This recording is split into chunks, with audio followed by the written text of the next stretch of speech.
আচ্ছা, তোমরা কারা কারা আমার মতো ধাবা বা হোটেলে যে ডিম কষাটা দেওয়া হয় রুটি দিয়ে মারাত্মক খেতে ভালোবাসো? আমার তো দারুণ লাগে। শুধু জানো তো একটা জিনিসই মিস করি, ধাবা বা হোটেলে যে ডিম কষাটা দেওয়া হয় সেটার মধ্যে কিন্তু অনেক সময় আলু থাকে না। আমি না আলু খেতে প্রচণ্ড ভালোবাসি, তাই আমি আজকে হোটেল বা ধাবার মতোই ডিম কষা বানাবো, সেটা বানাবো আলু দিয়ে। একদম লাল লাল ঝাল ঝাল ডিম কষা আর সঙ্গে গরম গরম রুটি। আজকে রাতের ডিনারটা একদম জমে যাবে। একটা বড় কড়াইয়ের মধ্যে জল দিয়ে কিছুটা নুন আগে দিয়ে দিয়েছিলাম, তারপর আলু আর ডিম একসাথে সেদ্ধ করে নিয়েছি। সেদ্ধ হয়ে যাওয়ার পর ডিমের খোসাগুলো ছাড়িয়ে নেব ঠান্ডা হওয়ার পর। এবার কড়াই পরিষ্কার করে প্রথমেই সর্ষের তেল গরম করে নিচ্ছি। এখানে আমি বড় চামচে 2 চামচ সর্ষের তেল দিয়েছি।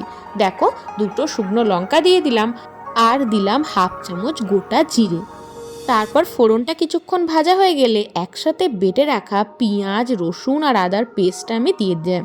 আমি একসাথেই পেঁয়াজ রসুন আর আদাটা বেটে রেখেছিলাম, চাইলে তোমরা আলাদা আলাদাভাবেও পেস্টটা দিতে পারো।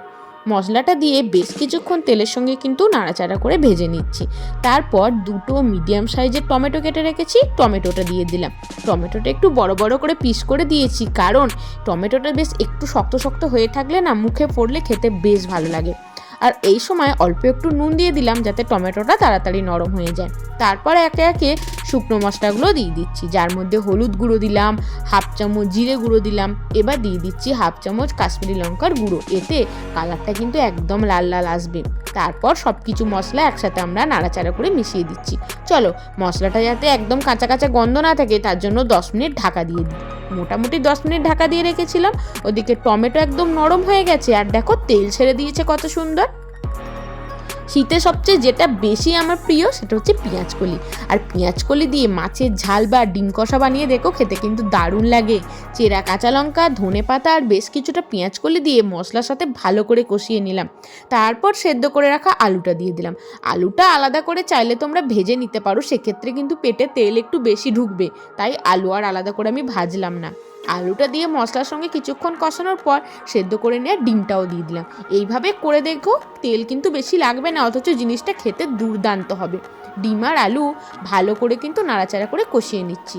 পুরো ব্যাপারটা যাতে একটু মাখো মাখো হয়, আমি না হাফ কাপ মতো গরম জল দিয়ে দেবো। কিছুক্ষণ দেখো চাপা দিয়ে রেখেছিলাম, মশলার সাথে ডিম আলু ভালো করে কষিয়ে গেছে। তারপর হাফ কাপ মতো গরম জল এখানে দিয়ে দিলাম, যাতে আলু ডিম মশলা সব কিছু একটা মাখো মাখো ভালোভাবে হয়ে যায়। মোটামুটি কিছুক্ষণ এটাকে ভালো করে ফুটিয়ে নেব, তাহলেই সব কিছু মশলার সঙ্গে ডিম আর আলুটা একদম মিশে যাবে আর খেতে তো জাস্ট দুর্দান্ত হবে। চলো, গ্যাসের ফ্লেমটা লো টু মিডিয়ামে করে এটাকে 5 মিনিট ঢাকা দিয়ে রাখি। মোটামুটি 5 মিনিট পর ফিরে এলাম। অল্প একটু গরম মশলা গুঁড়ো ছিটিয়ে দিচ্ছি।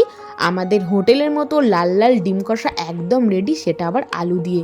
এটা তোমরা রুটি, পরোটা, এমনকি ভাতের সঙ্গেও সার্ভ করতে পারবে। আমার কথা বিশ্বাস করে বাড়িতে এইভাবে একবার ডিম কষাটা বানিয়ে খেও, এর স্বাদ কিন্তু ভুলতে পারবে না।